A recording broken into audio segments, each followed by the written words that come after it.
Covalent molecular, or covalent bonds, is what I'll be talking about today.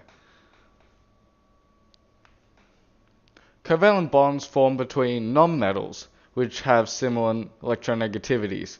Nonmetals would bond together to share their electrons, so that they can have a full outer shell or to satisfy the octet rule. The octet rule is that elements tend to combine that each atom has 8 electrons in its valence shell, or a full valence shell. Hydrogen is found in its normal state as H2. Hydrogen is a non-metal.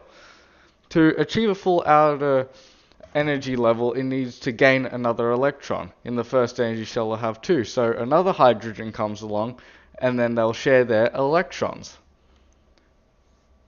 The two atoms share their electrons, filling both their outer orbitals, because the first orbital has 2 electrons. By sharing the pair of electrons, they have formed a single covalent bond, or covalent molecular. They do this to achieve a noble gas configuration, so they are stable.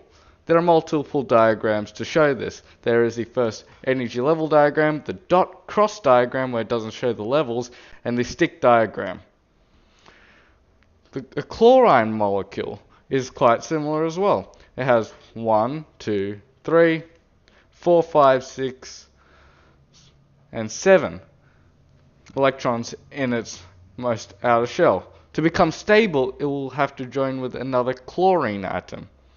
So I just drew the outer shell because that is what will be bonding. So once it gains another electron, the outer orbital now will have 8 electrons, and it will be stable, and that's why chlorine normally is found as Cl2 and has the noble gas configuration of argon.